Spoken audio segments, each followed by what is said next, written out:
I'm going to be your host today.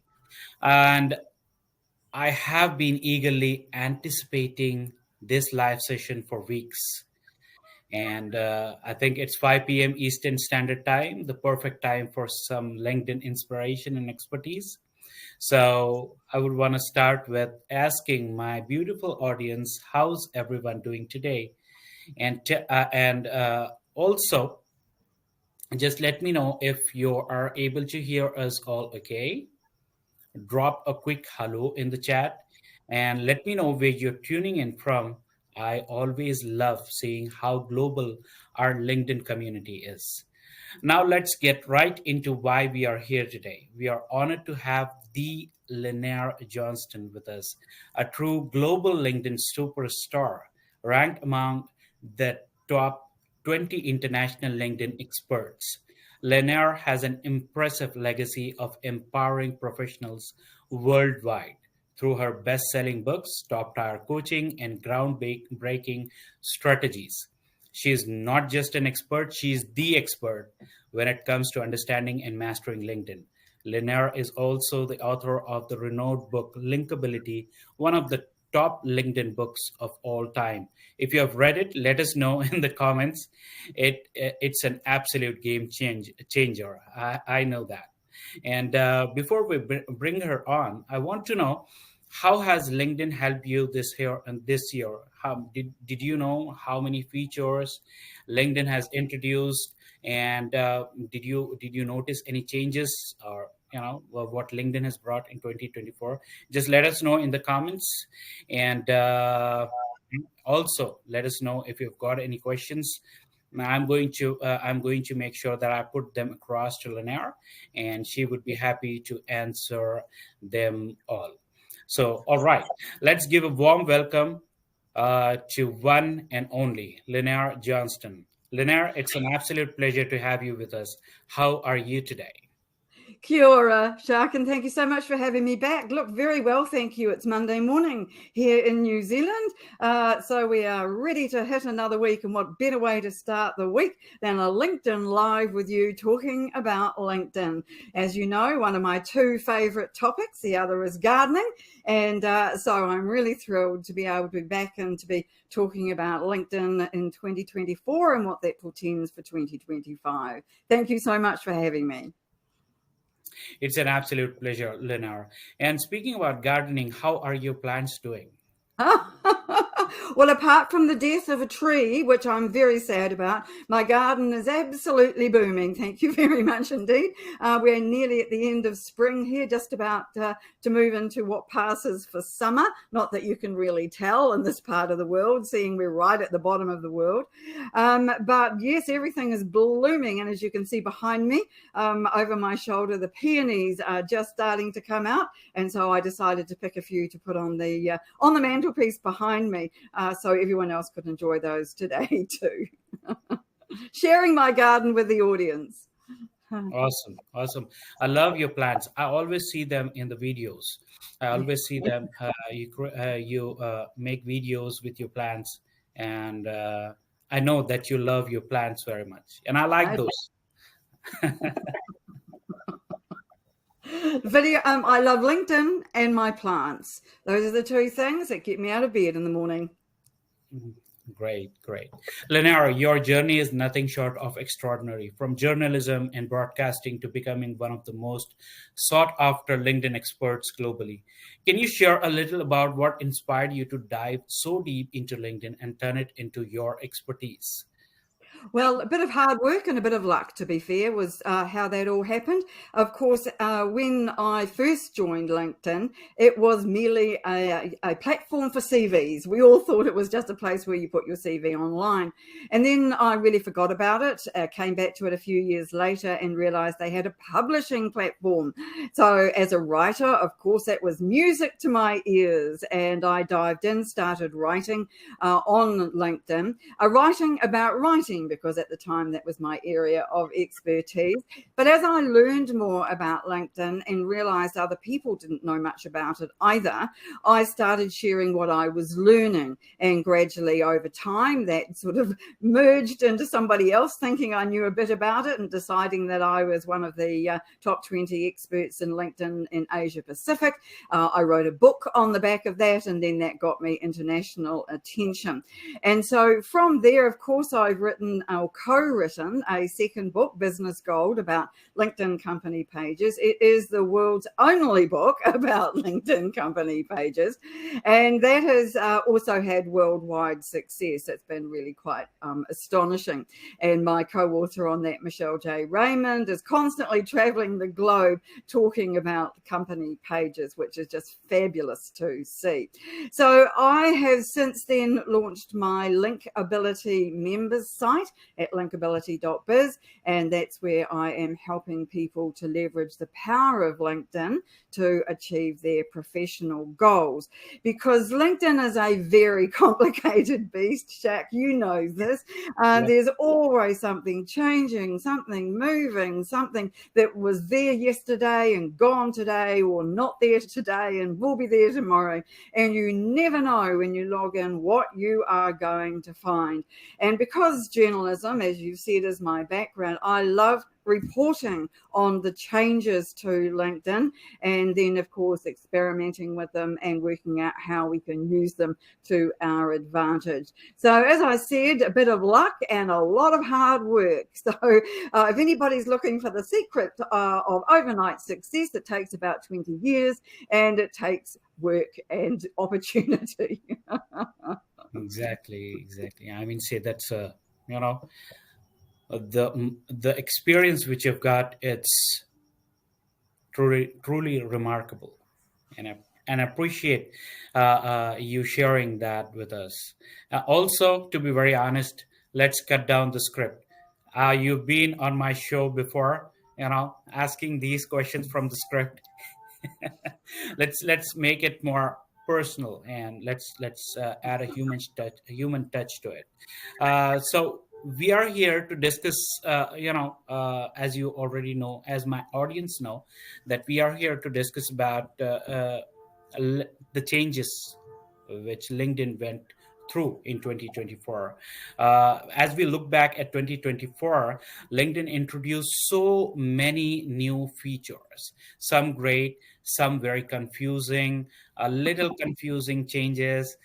So I want to ask you in a very jolly way, what is your favorite addition this year, and how do you see it transforming the way we connect and engage on this platform?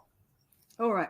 My favorite of all the 200 plus new changes and new features there've been this year, and please don't ask me to name all 200 because I wouldn't be able to do that without referring to my list. But I do put up a fortnightly post about the new changes, and I've just done one for today. So do check that out if you want to see what's happened in the last fortnight. I think the biggest positive change that LinkedIn has made this year is the addition of the standalone video feed. So this is available from the app. So when you go to the app on your phone to the home screen, you will now see at the bottom of the screen a video button. And when you click on that, it will take you through to a TikTok-like video feed. This has been with us for several months now and has been rolled out to most people. Not everybody has got this yet, but pretty much most people do have. And it's a way to be able to be noticed on video. Do you know, Shaq, when I first started on LinkedIn all those years ago, video wasn't even a thing on LinkedIn. Now we can add video to our profiles. We can add video to our messages. We've got live events like this one, and we can also do videos in our posts. So really the advent of video, I think, has probably been the single biggest change on LinkedIn, that's a positive one, for members in a long time. So it's, I think, an important move from LinkedIn to have added this to the overall look and feel of the platform, because videos don't just have to be seen in that video feed.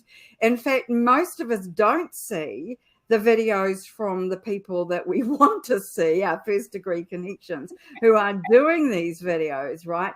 And I'm doing my best to train my video feed, and it's not working yet, but I'm hoping if I keep at it, it will. We're seeing more really highly produced YouTube, TikTok videos from big organizations, LinkedIn Learning's there a lot, CNN, Harvard Business Review, TED Talks, all of those. You see a lot of those kind of videos, but you don't see many organic videos from the likes of you and I. And I think that's a shame. On the plus side of that, you don't have to use that feed to get your videos into the main feed, the one that's been with us all this time, because you just upload your videos in the usual way and they may or may not show up in that feed. The problem being you don't know unless somebody tells you that it's shown up there. Anyway, the videos are a great idea because they do give you 2 bites at the cherry. So in the sense that you can have your video in the main feed, and you can also have them hopefully in the new standalone feed. And I think that people aren't aware of that, and they're not quite sure how to get their videos into the new feed. And at the moment, that's pretty much still a mystery to all of us. I think that LinkedIn is choosing videos from organizations that support it, shall we say, because you always want to go where the money is with LinkedIn. And if they're getting being paid to put their videos into their feed, put those videos from those big organizations into the feed, well, then naturally they're going to say, yes, thank you, we'll do that, happily take your money. So that puts the rest of us out in the cold a bit. But having said that, we are still finding that video is a really good engagement tool. Because as you know, organic reach has declined dramatically on LinkedIn this year, and with it, engagement, but not to the same extent, fortunately. But that means it's harder and harder for us to see the content from people we want to see. So in other words, if you were to look at your feed, either on desktop or on the mobile app right now, you would find more posts from second degree connections and paid posts, so that's boosted company page posts, and adverts from LinkedIn. You'll find plenty of those. You'll find more of that commercial content than you will find of organic posts from you and I. And that is a real shame. And I think that that is going to have a detrimental effect going into 2025. But one of the ways people are really trying hard to get more attention in the feed, if you like, to feed the algorithm, is to do videos, these new videos for the video feed. And the way that LinkedIn is recommending those be at the moment is between 1 and 2 minutes long. In portrait mode. So most people who are looking at this will be able to see us in landscape, right? You and I both side by side on the screen. So that's wider than it is tall. But these videos are the other way around. They're tall and thin, and you'll find that that's one of the selections when you get to the video area of your phone, if you're using your phone to record videos. So they need to be in that portrait mode, and I think that is described as 9 by 16. And also to have captions. Now, the thing about captions is that was always really difficult for most people unless they had another app, and we use Capring for ours, to do the captions off LinkedIn. And so when you put your video up, they already had the captions in it. But then LinkedIn added captions, and for a while they were really glitchy. Now they're really good, and you can edit them. So when you add your video to the post feed, you can add captions when you do that. Now, the only problem with that, the downside, is you can't move where the captions are. So you might have your face obscured by the captions, for example, depending on where you're standing, or if it's not you that's on the video, then it might be on top of some really important information. So it's important, though, to have captions, because there are a lot of people who will watch a video but not listen to it. And so the captions are really important for people to understand what's going on. So just to go back to your question several minutes ago, what was my favorite new feature for 2024? Well, it has to be the video feed. Great answer from the great one. Thank you so much for those insights, Lynnaire. And before we move forward with the session, I just want to welcome these special people who are my dear friends from LinkedIn. Number one is going to be Lance Scholar. He is my dear friend from Sydney, Australia, New South Wales. Second is going to be, Ali Uren. Hi. She is very senior to me, and I respect her very much. I cannot tell her, I cannot speak to her like a friend, but I respect her just like I respect you. So she's a very she's an expert in her field. I've checked her work, and she was my guest in my last session, and I know from her expertise. And we also have a Freya. Hi, Uh, Freya. she is my very special friend from LinkedIn, and also she's a very nice person, kind-hearted She's been person. on your show several times, hasn't she? Yeah, she has been on my show for at least 3 to 4 times. She has been Oh, a wow. guest. And also we've got John Lacey. G'day, And John. John, hello, John. I hope you're doing great. And also Ali says, very kind and good to be with you all. Thank you, Ali. It has been pleasure to see you, and good job doing great work with the Kickstart. She's the owner and founder of Kickstart. So yeah, so these were our guests, and I'm so happy to see them all supporting our live session. Also, to my audience, just to let us know, I'm going to put the link for the website um, to Lynnaire's website down below, so you can go ahead and visit it whenever you have a chance. Also, I'm going to put a link for her book Linkability. Do check that out. That is the best book on LinkedIn. Thank you so much, guys. So let's move forward. So, Lynnaire, there is a sad news. Also, with the new features, there are some features which are going away.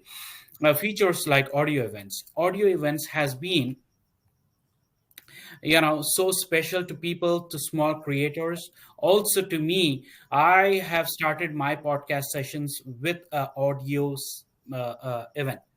I myself has started with that, because most of the people, they are not very comfortable to come on the camera, and audio session was one thing where we could speak our hearts out and without hesitation.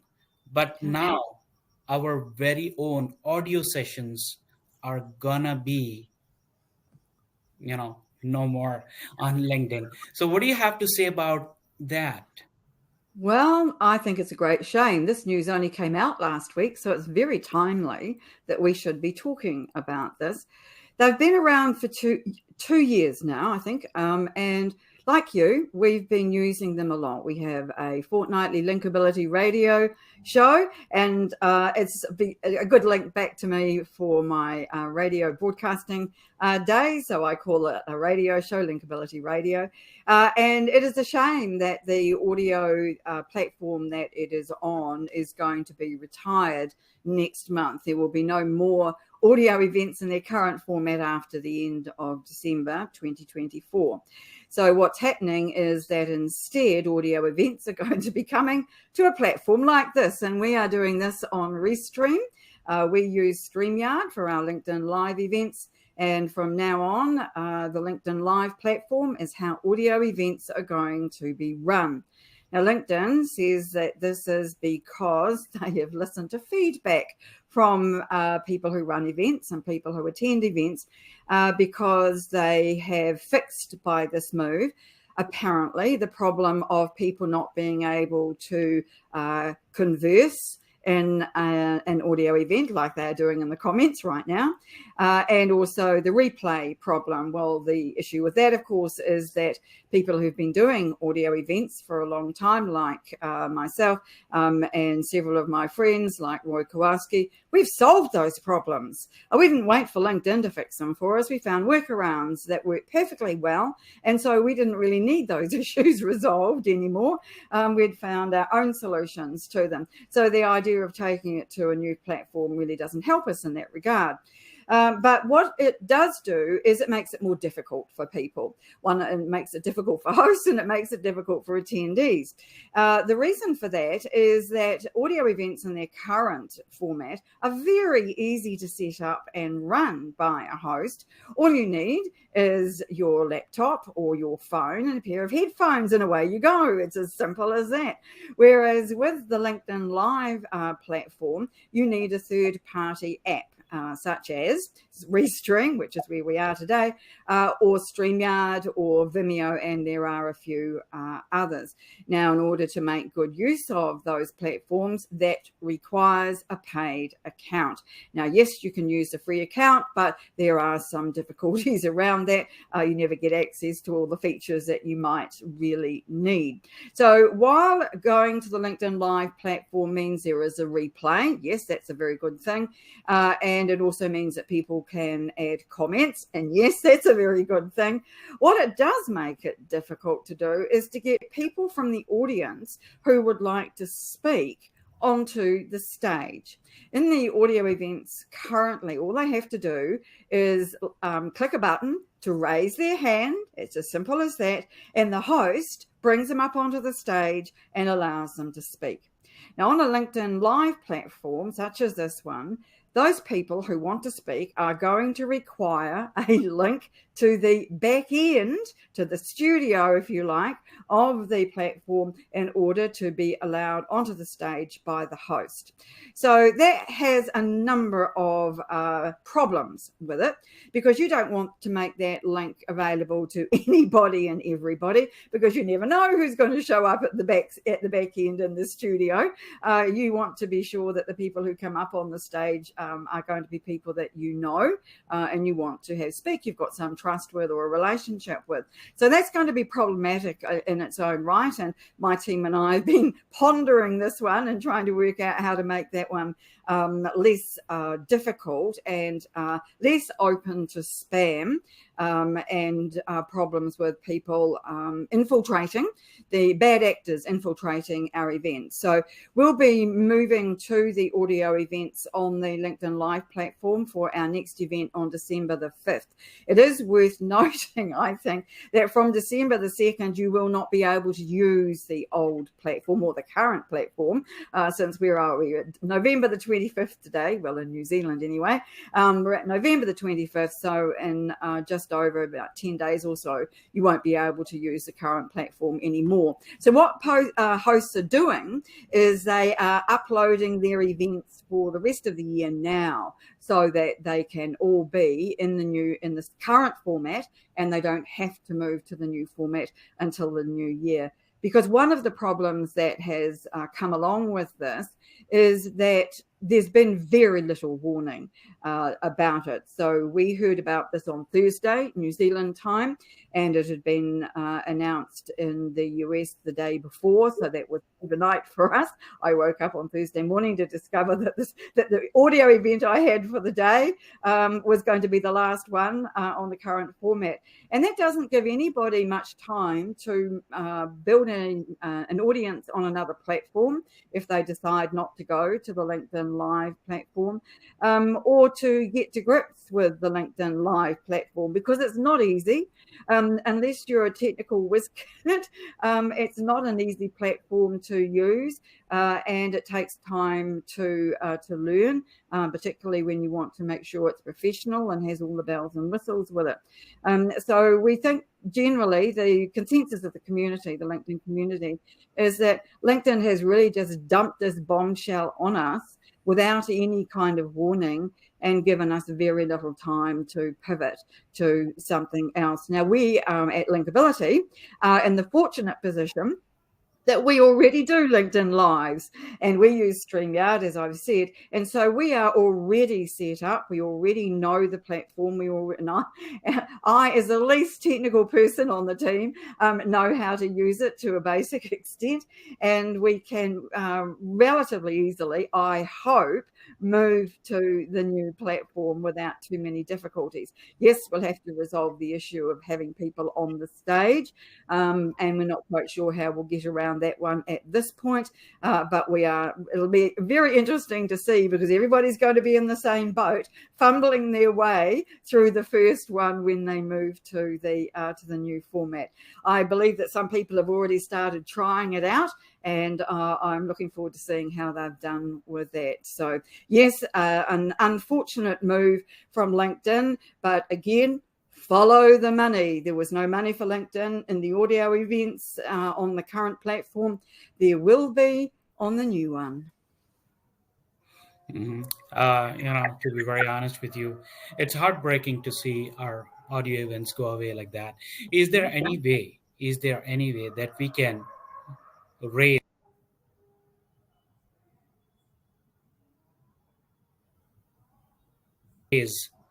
uh, you know, uh, an appeal to LinkedIn? I My think friend, people are trying, but history is against us. It's very rare for LinkedIn to make a huge announcement like this. They sent us all emails, which is very unusual.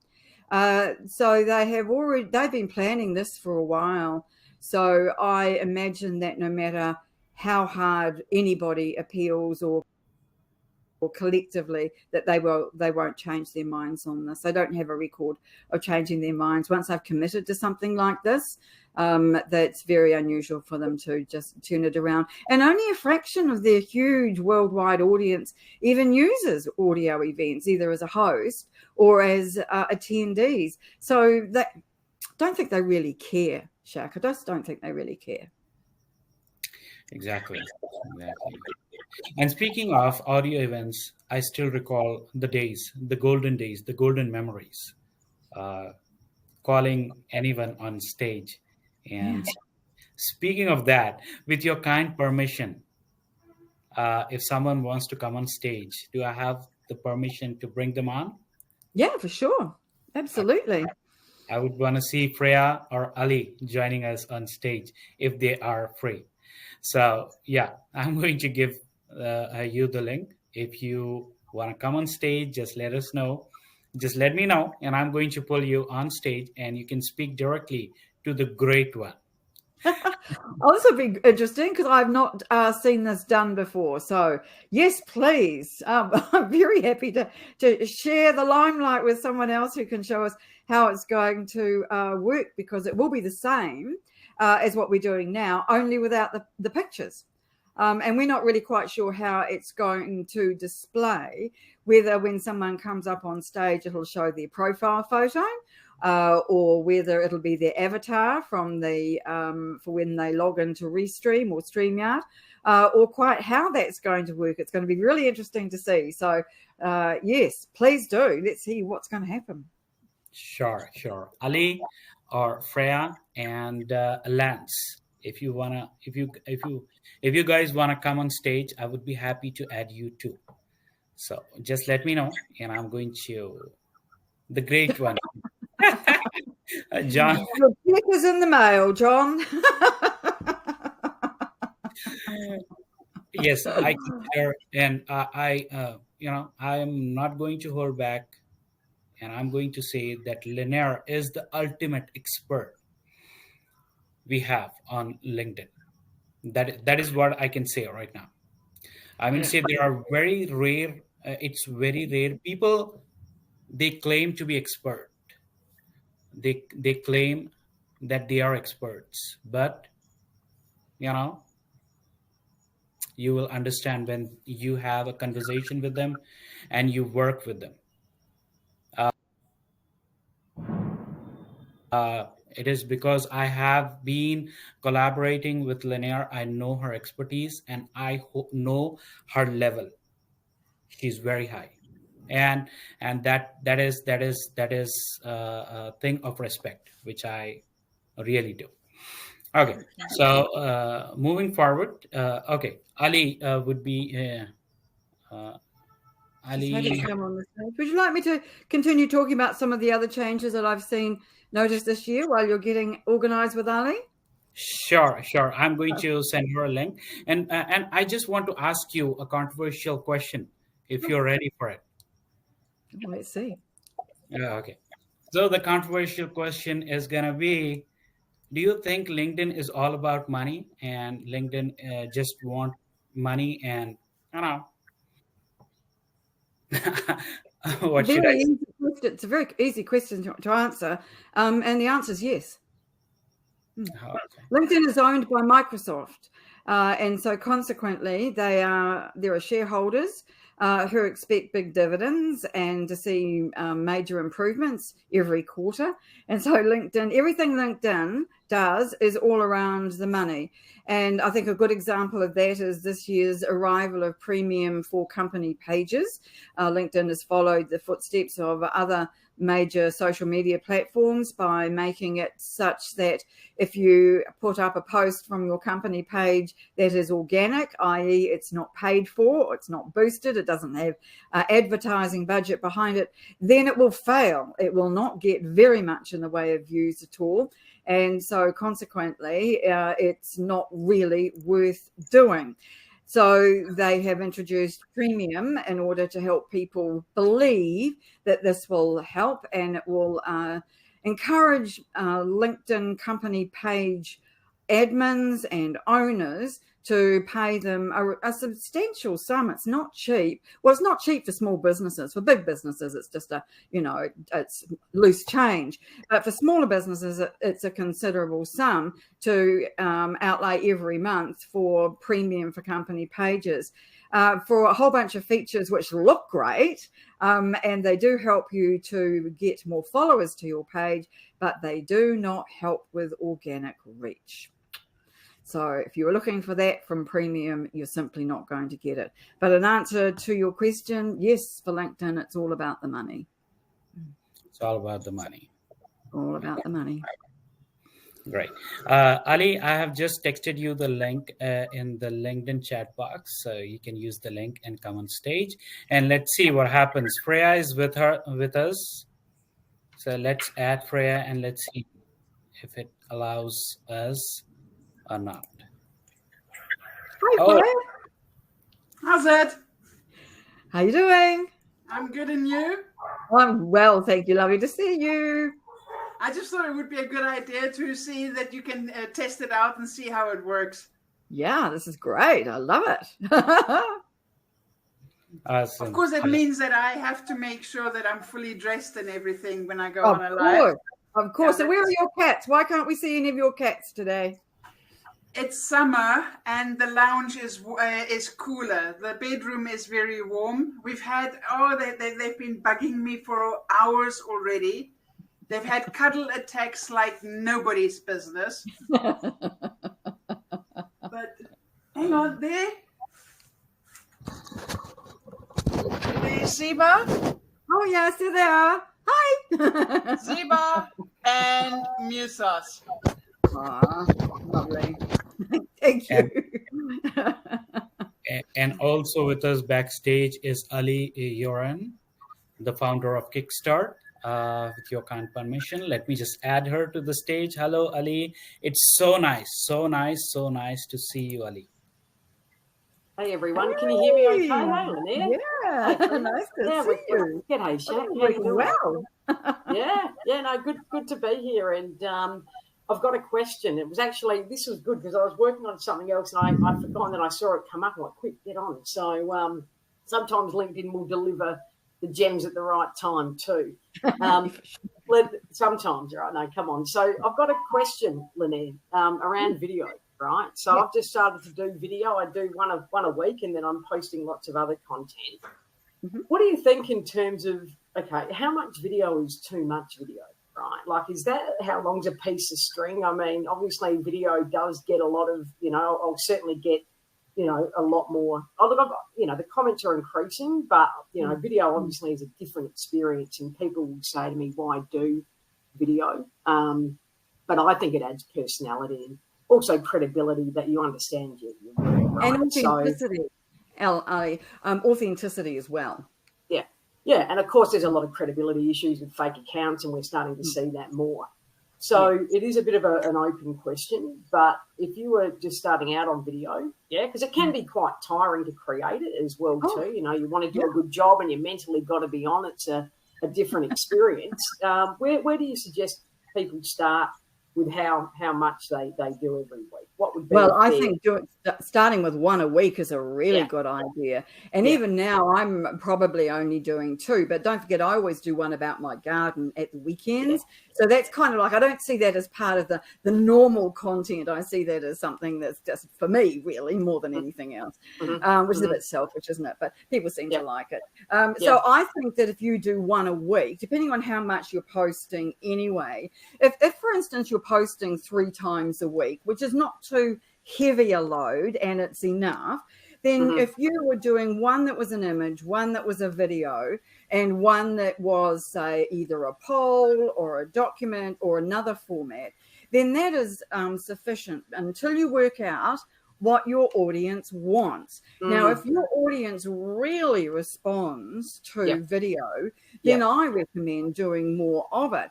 And some people are doing really, really well. Now, you and I both know Martin Stark, for example, and he's doing lots and lots of videos. Another friend of ours is Roy Kowalski, and he's doing lots of videos and getting really good results with those as well. And I think it's almost about training your audience. And if you're giving them content that they want, then I think that is a really good format to use.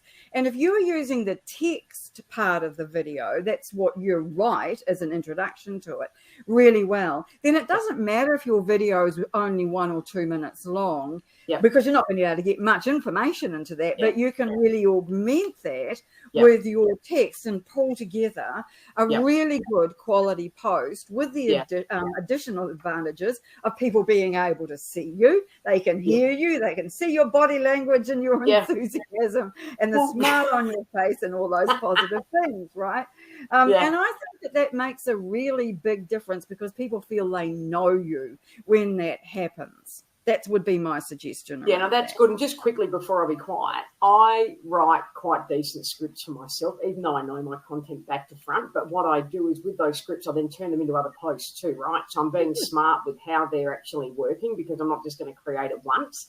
I can leverage it in other ways and then can sort of refer people back to the video as well. So, I think it's getting smarter with how we use our time too, right? But repurposing is what you're talking about, and I think that's an excellent idea. So if you keep your videos, excuse me a second, if you keep your videos to under a minute, you can add them as a short on YouTube. Now that's only for right now because YouTube has just recently started to roll out longer shorts. Makes no sense when you say it like that, but shorts will now be able to be up to 3 minutes long. Now, we haven't got that function yet, but that does mean that I don't have to be quite so succinct. Now, I tend not to use, because I'm a bit wordy, you might have noticed, I find it hard to do a video that's got any meaningful information in it in under a minute. So if I'm doing it for LinkedIn, which is my primary platform, then I want to take that 1 to 2 minutes and not try to get it into under a minute just for YouTube. Correct. So I think it's important to recognize where you're going to use the video. So if I'm doing a video for YouTube, then I'm very inclined to do another one that's on the same topic at the same time. That is a little longer and allows me to get in a bit more information in that period of time. So I think that it depends on where you are putting your videos and what you're going to do with them. Now, you might want to put them into blogs on your website as well, in which case they can be any length you like, which they can be for YouTube as well. But if your primary platform is LinkedIn, then you are better off to focus on the kind of videos that LinkedIn currently want to see, which are those portrait ones with captions 1 to 2 minutes long. Thank you, Lynnaire. Thanks, Shaq, for the opportunity, and good to see you all. Lovely to have you here. Thank you so much. This is great. LinkedIn audio for video. I love it. Doing it. It's a bit like the Muppet Show, isn't it? Now, hang on a minute. No, I mean with the layout. I'll be the grumpy old man in the corner. Up in the balcony. Yeah. I've been experimenting with videos. I've been very bad with them. Videos is just not my comfort zone. So I keep stepping out of my comfort zone. And this week I'm posting 3 videos this week and 3 or 4 posts. So it'll be interesting for me to track the data and see which performs how. It will be. It will be very interesting to see. But, you know, Freya, you and I and Shaka have done a bit of work together on LinkedIn data based on results. And we know that it takes a bit of time for these things to, well, bed in, first of all. And secondly, for the results to become a pattern. Now, at the moment, the algorithm is, I believe, giving videos a nudge. In other words, we're seeing higher reach on videos than we are on potentially other forms of posting, other formats. But who knows how long that's going to be? And so until that settles down and they take that away and the level playing field resurfaces, we won't really know about the longer term effect of this. It's artificial until it levels out. What I have noticed is that on my videos, I get some likes from people that I've never even heard of. Great. Yeah. Excellent.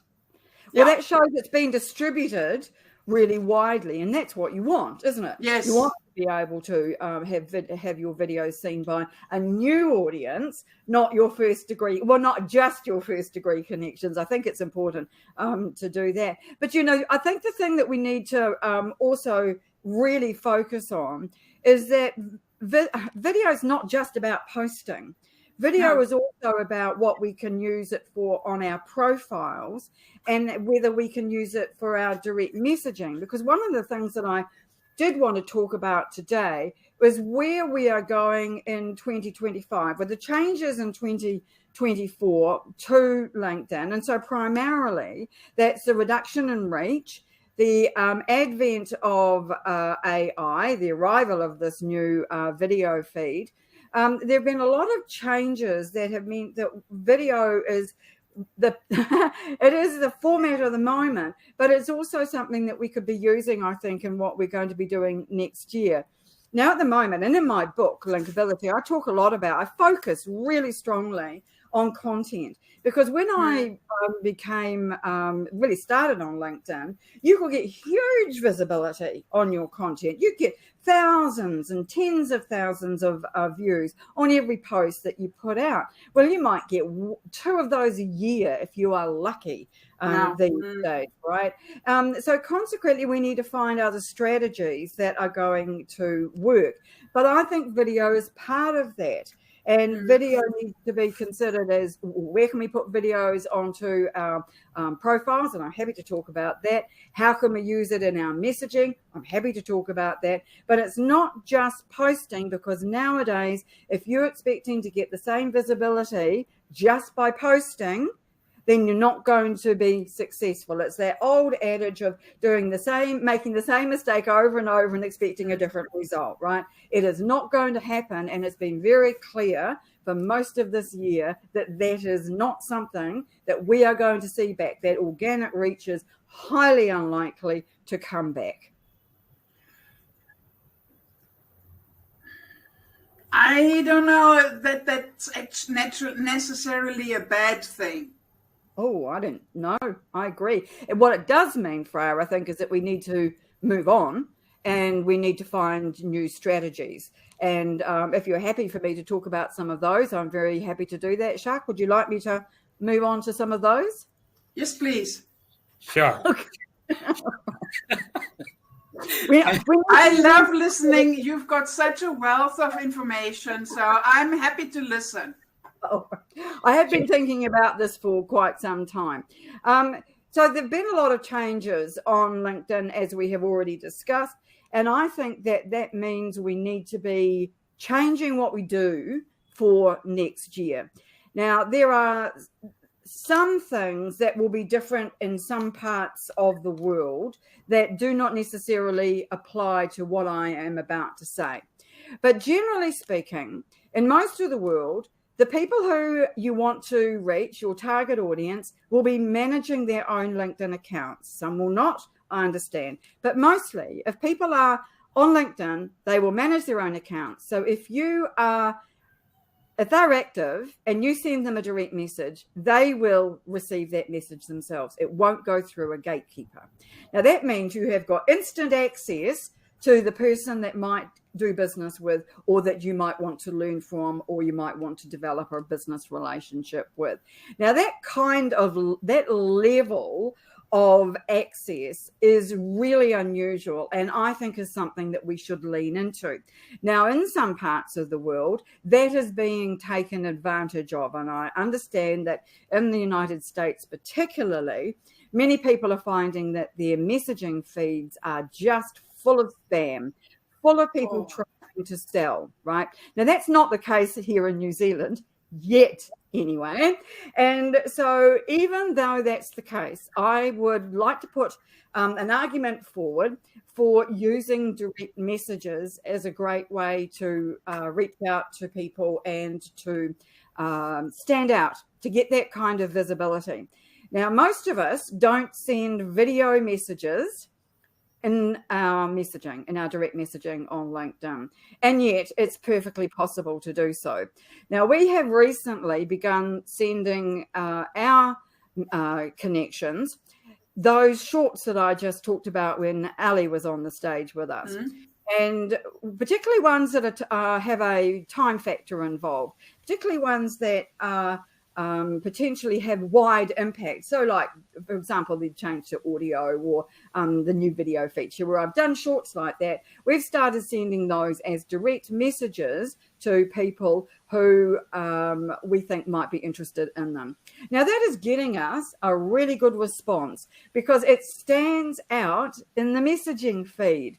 And if you think about that for a minute and you think about your own messaging, the things that stand out to you in a great big long screed of messages when you open your log into LinkedIn each day are the ones that are voice messages with that long blue line, and also those that have video attached to them, or you can see the video right there. And when I have a new connection who reaches out to me and wants to connect with me, one of the things I do as a door opener, is to send them a welcome video. Now, some people will do individual videos. I don't do that because there are not 28 hours in my day, unfortunately. But a lot of people will do that. And I think that stands out really well. And if you want to make a good impression with somebody, what better way to do it than by sending them a video that says, "Hi, Shark," or "Hi, Freya. I'm so thrilled that you reached out and connected to me. I can see from your profile that we've got these synergies in common, and I really love something about what you said in this particular post, or I noticed that you and I know so-and-so." you've automatically then started a conversation and you put in place some synergies that the person can then respond to. Now, that may not happen. The person may not be interested at all in a relationship with you. They may only have connected with you for the number, for the notch on the bedpost, if you like. And that's absolutely fine. There are a lot of people around like that. But if you are attracting the right people, then hopefully they want to have a dialogue with you. And that is where the true magic happens on LinkedIn. The other place where magic happens on LinkedIn, of course, is in the comments on our posts. And I did say earlier that there were...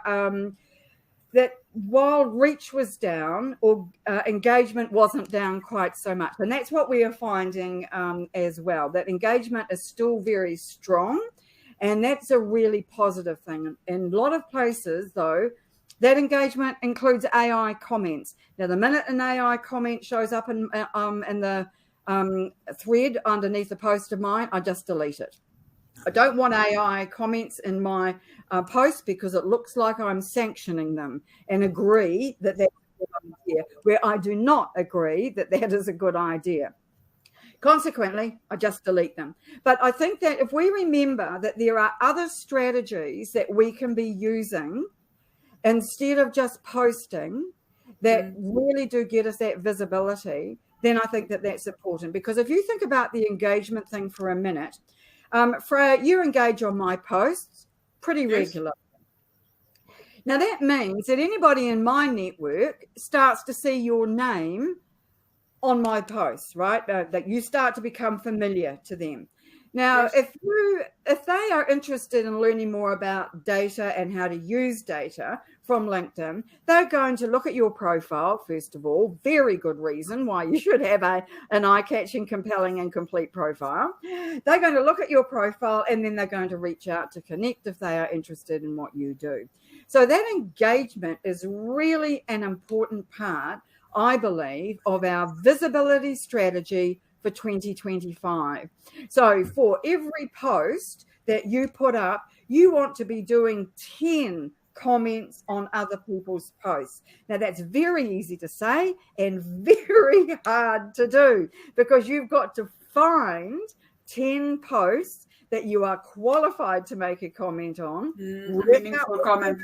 Say, because you don't want to say just great post. You want to say something that is meaningful and adds to the discussion, or at the very least asks a question so that the author of the post comes back and engages with you. And there again, that's what you're doing. You're setting up a relationship, particularly if you don't know the author of the post, so that, or are connected to them. And so that's a really important strategy for us to be thinking about really digging deep into in 2025, I think.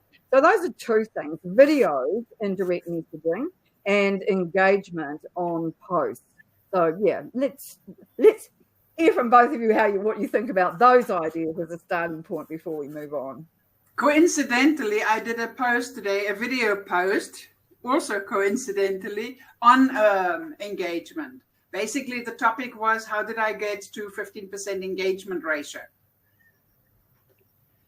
And I've got another post lined up. We are going into a bit more detail on that as well. There are several types of engagement. You get some people. I wanted to still mention to you, sometimes when people connect with you and then don't actually want to talk to you, I found it is because they connect with you because they know they'll need your service at some time, but not quite yet. Yes. And they'll then reach out to you when they're ready. Lurkers, we call those. I prefer the term silent audience.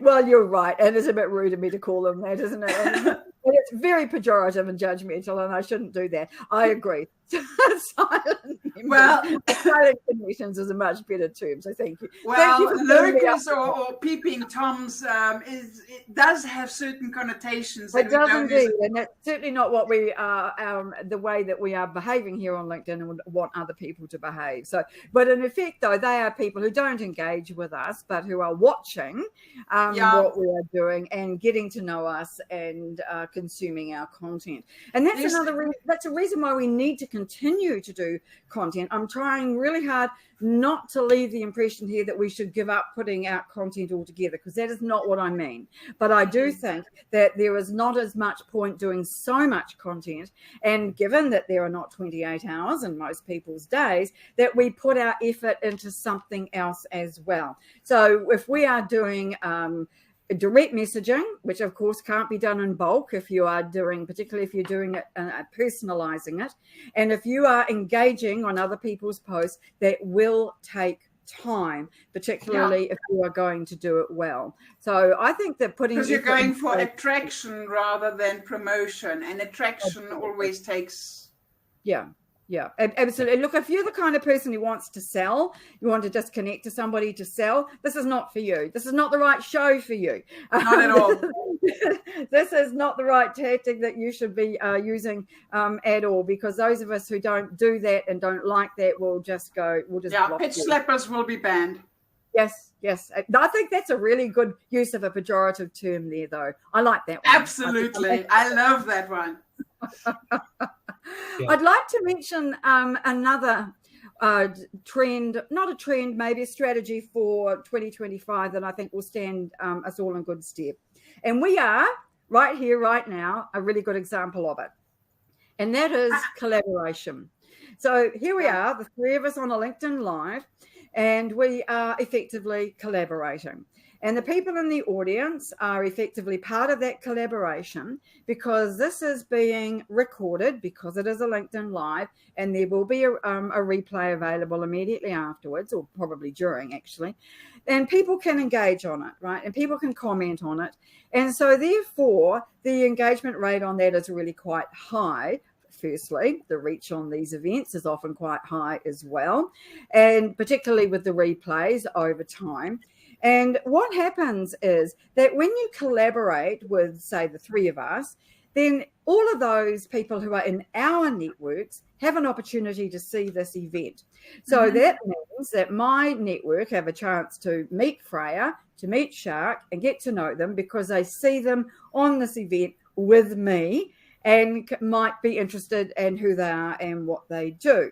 So that kind of collaboration means that more networks are brought together.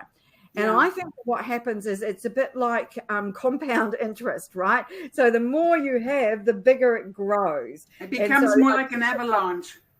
Well, wouldn't that be nice? I'm not sure if it'll be avalanche material, but what it does do is it really helps more and more people to see our content. And so I really think that collaboration is an excellent choice for people wanting to be seen by more people in 2025. Now, this is just one way to collaborate on live events like this, but it is also can be done, I think, through articles where you can tag people, through your posts where you can tag people, but not indiscriminately. You want it to be relevant and you want those people to respond.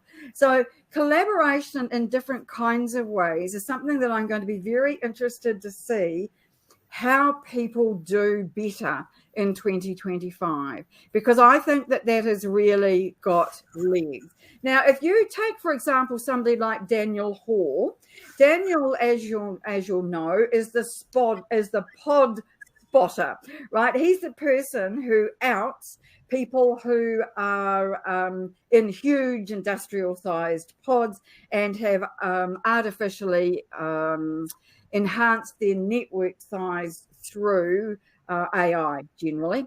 And so consequently, he's the person who has managed to reach a lot of people. He's reached LinkedIn trainers and strategists like me.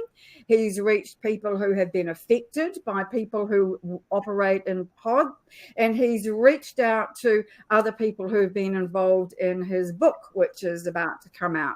And consequently, that kind of collaboration is something that you can talk about on LinkedIn too. Oh, and that's not to mention the people that he's outed in his pod spotting, many of whom, funnily enough, don't seem to be very keen on being outed for their being in pods, but that's the way life goes.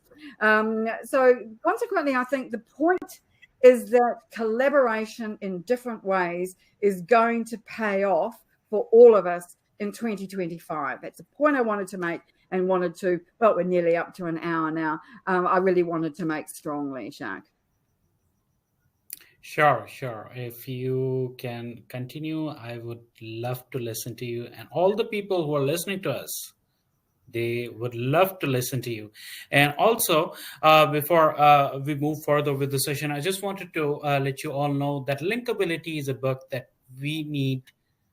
If you want to understand LinkedIn, then Linkability is the best book there is.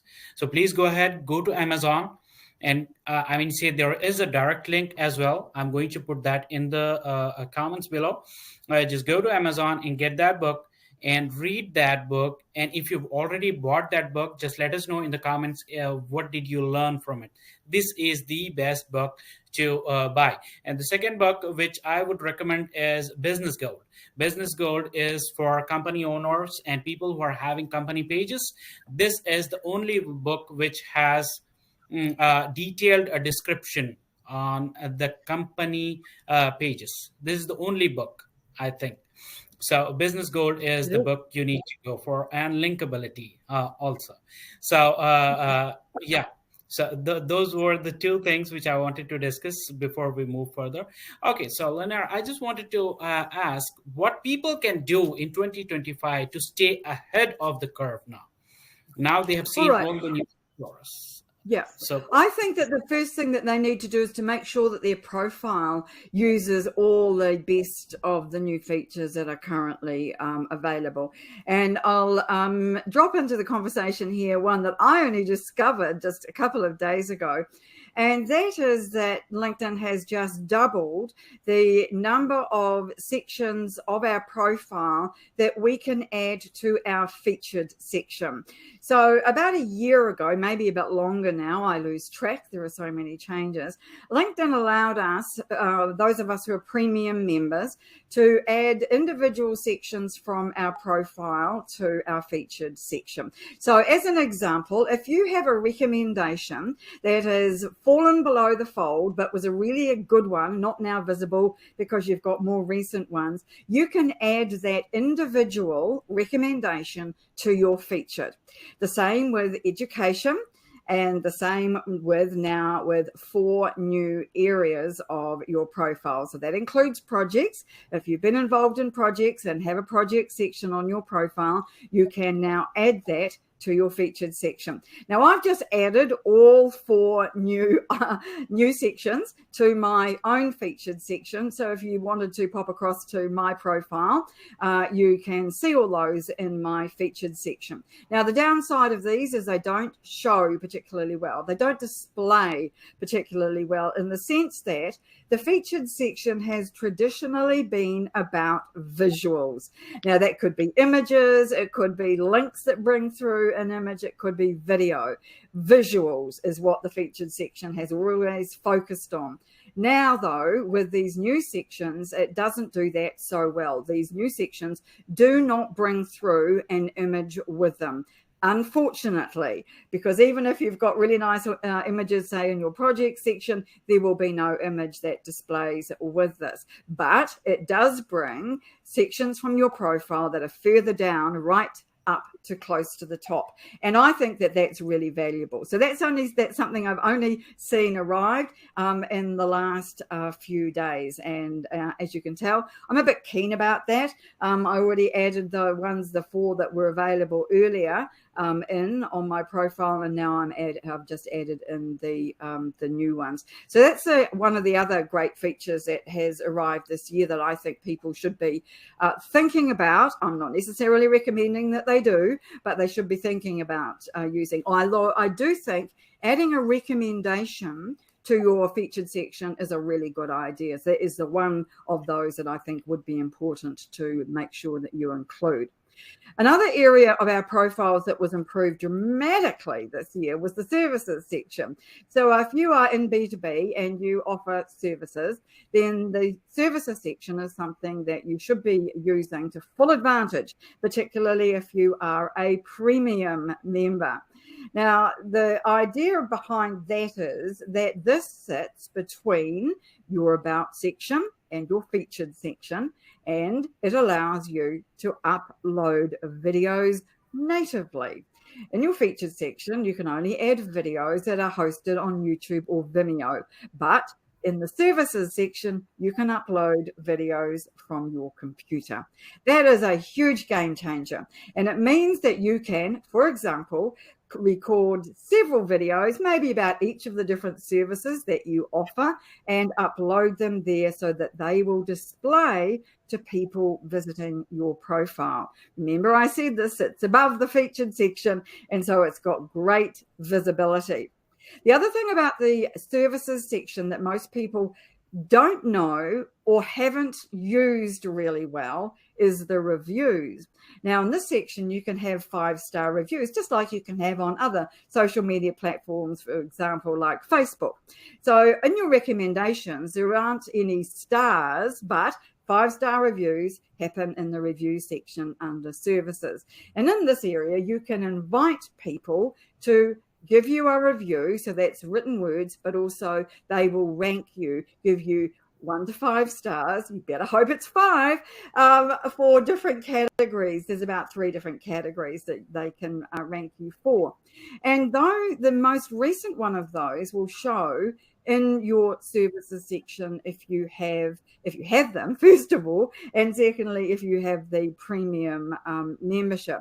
Now, of course, the recommendations, which are very similar, sit right at the bottom of your profile. And people will look at those, of course, because they're important social proof, but they're way at the bottom and people may or may not see those. But with reviews, your most recent one will sit there front and center in your services section for people to see. So I am really recommending that people use video and reviews in their services section as something that is an important move for them in 2025. Speaking of recommendation, can I get one from you? I'm just going to request you after the session. You raise a very good point, Jacques, because the best way, apart from asking to get a recommendation, is to give a recommendation.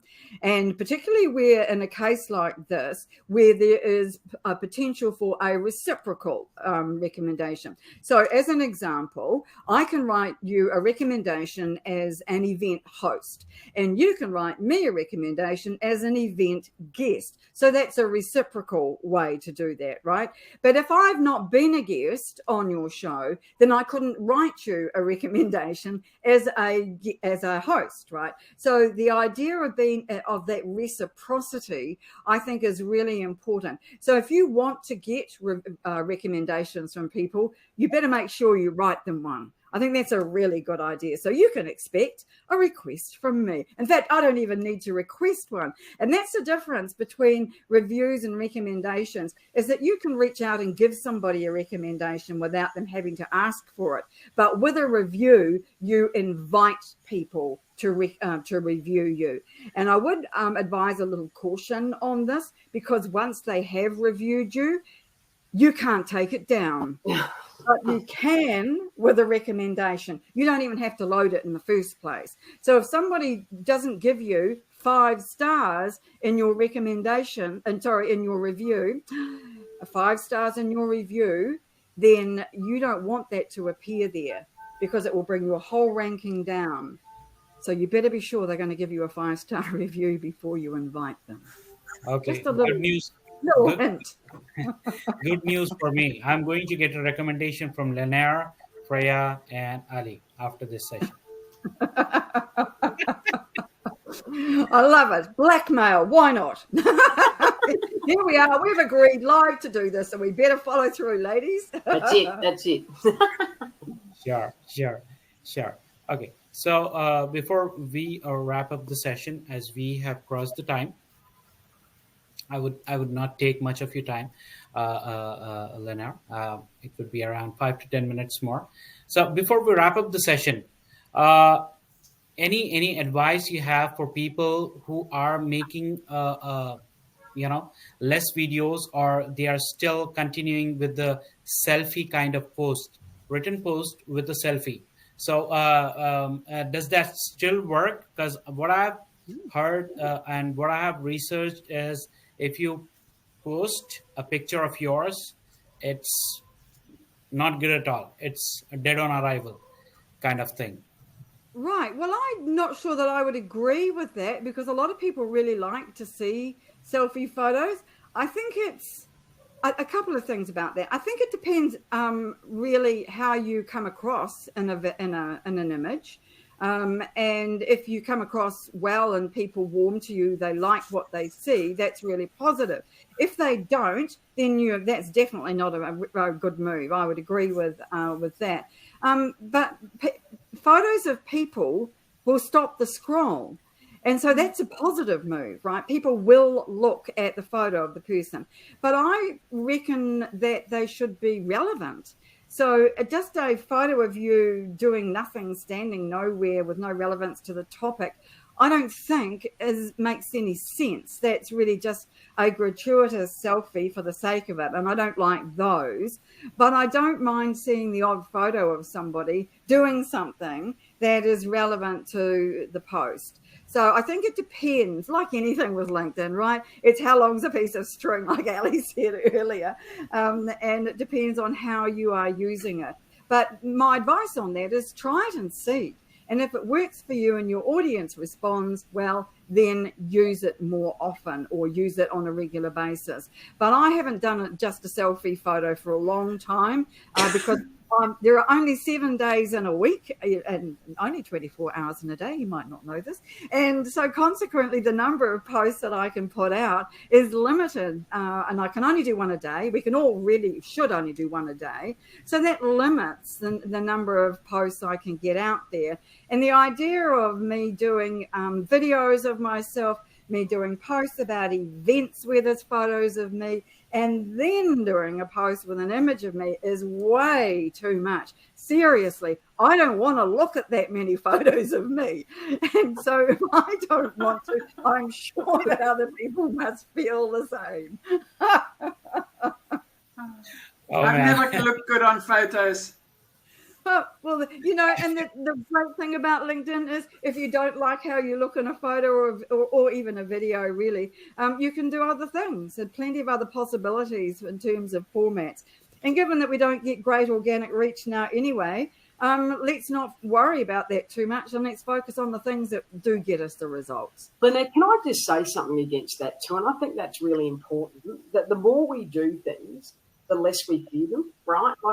It doesn't matter. I've facilitated for 18 years. I can string words together. But getting in front of video is sort of not normally our normal sort of state. But the more we do them, the less we fear them. And I think that's part of showing up even once a week. Otherwise, you leave it, you lose your mojo as well.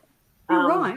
You know, and I'll be honest, sometimes my captions aren't going to be absolutely perfect. But you know what? I have to get it out there. You know, and I had someone comment the other day saying, oh, you know, it said this once and it detracts and whatever.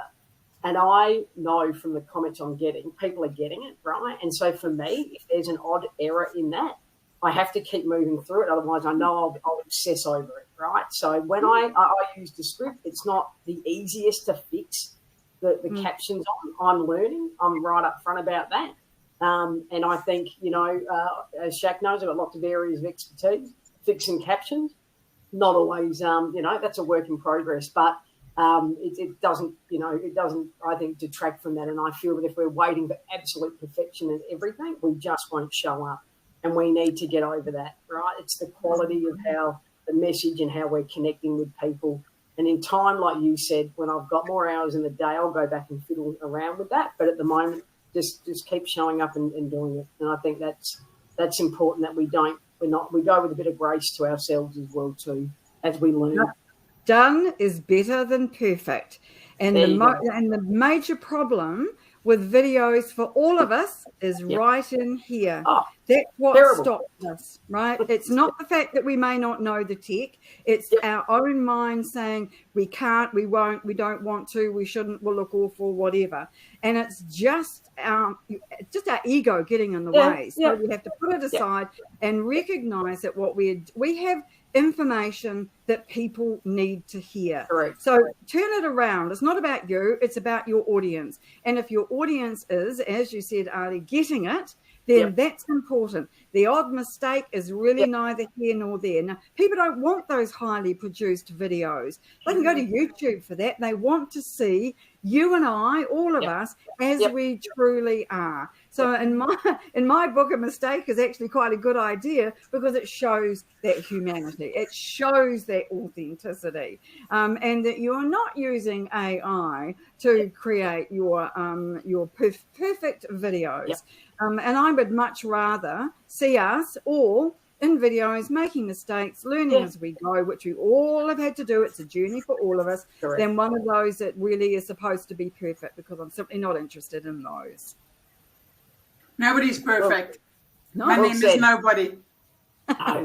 Exactly. Have fun with it too. We've got to put fun back into it. More fun in LinkedIn. More fun. Right? on LinkedIn. Yes. What do you think? More fun. I think sometimes we all get a little bit tight. It's not much more fun. That's my promise to myself. I absolutely agree. Wouldn't it be great if we all had a bit more humour when it comes to LinkedIn, because that is something that's sorely lacking. Oh, I must say that if I can come up with a funny comment on a post, I'll do that. I'm only funny when I don't mean to be, and I don't realise it. Since it isn't when somebody starts laughing that I go, oh, I realise what I've said. So I'm an inadvertent comedian, and not often enough to be able to take advantage of that. I've got a very twisted mind, so sometimes things come out that are just really out there. Well, I think that is fun, and more twisted minds there are, the better, in my view. So speaking of videos, I just want to let my audience know that Lynnaire is also having a YouTube channel, Linkability. So if you want to check her out on the YouTube channel, please go ahead and there is treasure of knowledge on her videos on YouTube. So you can check that out as well. Also on her website. Can I just say Linkability NZ. Linkability NZ for the video for YouTube. That's where you'll find us. Yeah, Linkability NZ. And that's where you see the YouTube channel of Lynnaire. And also, if you want to check out her website, linkability.biz, it is also having so many free resources for you to learn more about LinkedIn. And also, I hope that you're still checking out the book, Linkability. I'm going to put the link to Amazon in the comments. So you can go ahead and check that out. And I really recommend that you take this book. So moving forward, Lynnaire, according to my research, what I see is why LinkedIn is pushing so much for videos, especially for short videos. Don't you think that it is a way to avoid scams when people show their real face, and when they speak to someone on a video, it also reduces the risk of scams on LinkedIn? What do you have to say about this? I think videos are a great way to demonstrate authenticity. In a sea of fakery, fake profiles, fake posts that are AI generated, showing up as yourself on a video is really a great way to be yourself and to show who you truly are. So I don't think you can go past that. And that's where the highly produced videos let people down, because they are a form of fakery, because they don't show you just who you are, where you are, in your own office, maybe like me in my garden. It doesn't show that. It shows a completely manufactured person.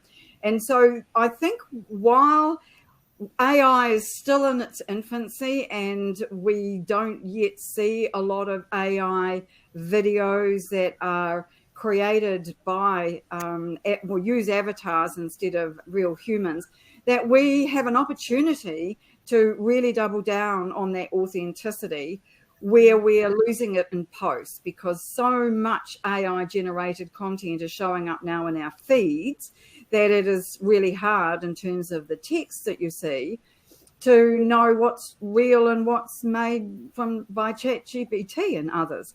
So I think video is really good for that, and I encourage people to get on board with it. And if you're concerned about how you look, how you sound, what you're going to say, just stand in front of the camera and practice.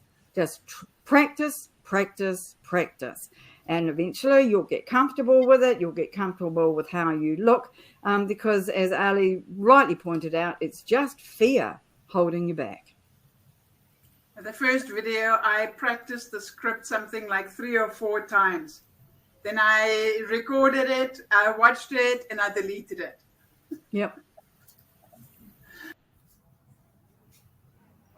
Exactly. But eventually I decided, okay, I can't keep doing this. I can't keep deleting. Put it out there and just see what happens. What's the worst thing that can happen?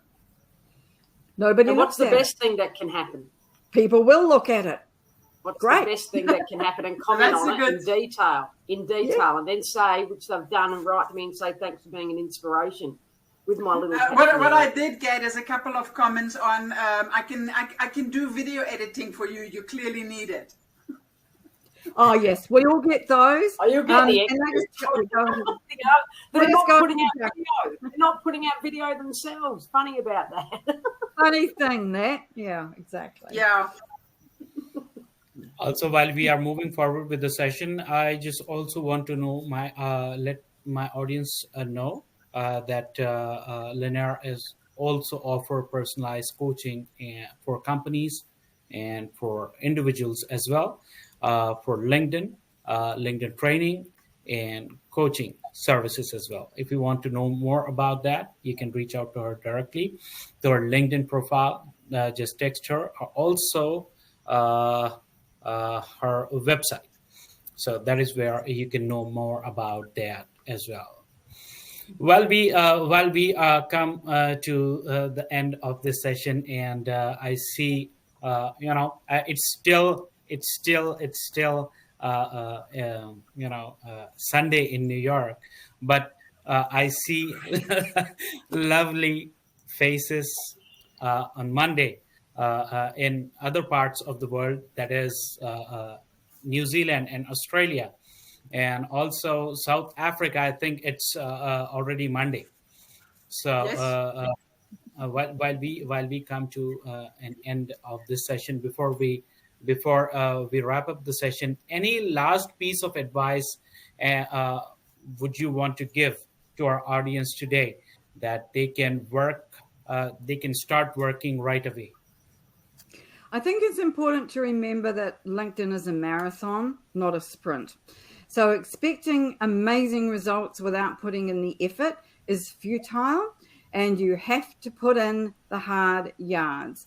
So if you aren't active on LinkedIn every day or every business day, get active. Even if you're only here just to comment on a few posts or send a few messages to people, be active, be seen on the platform. Because if you're not visible, then people, surprisingly, can't see you. So you need to be visible for other people to respond to you and to reach out to you and to get involved with what you're doing and get to know you. So start today. Don't think, oh, I'm going to leave it till after Christmas, then I'll really get into LinkedIn. Start today, because you will then be miles ahead of those people who actually do leave it until after Christmas and come back in January, mid-January maybe, and then decide to get into LinkedIn. You want to be ahead of the game? Start today. I get a lot of that at the moment. Awesome advice. Awesome advice to wrap up this session, to end this session. So people, get onto LinkedIn right away. And if you need any help, reach out to Lynnaire. She's always ready to help people, and she's very kind, and she's very, very knowledgeable when it comes to LinkedIn. So thank you so much, all of you, for joining in today. And thank you so much, Lynnaire, for coming to my LinkedIn live session. Just a last question. Will my audience and me see you again on the Shack Show? I hope so. I hope so. I really enjoyed today's session because it's been a bit like a cross between a live and a Zoom and an audio. It's been fabulous. I think it's been great. I love it. Awesome, awesome, awesome. So, well, to be very honest with you, holidays have already started. I mean, say they are going to start uh, for some people, but some people have already started packing their bags. They've already did their already planning vacations and everything in the US part. I'm talking about the USA. But for other parts of the world, it's different. So, would you want to tell us when do you celebrate holidays, Ali and Lynnaire? Well, for us, New Zealand closes down over Christmas and the New Year. So we finish the Friday before Christmas and we're back in mid-January. And the same here. We follow a pretty similar path. I think we're just over the road, aren't we, really?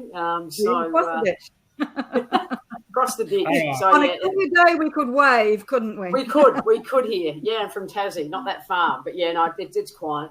We'll be doing other things, but yeah, we get some downtime, don't we? Get to breathe a little bit and enjoy some good weather. We do. Awesome, awesome, awesome. So that's great. That's great. So yeah. So with this, we come to an end of an interesting session of the Shack Show. And thank you so much, all of you, for joining us. And it has been a pleasure hosting you, Lynnaire, especially, and knowing so much about LinkedIn. I'm learning every day from you. And thank you so much for sharing your knowledge on LinkedIn for people who want to learn this subject. Thank you so much for joining us today. And until next time. Goodbye from New Zealand.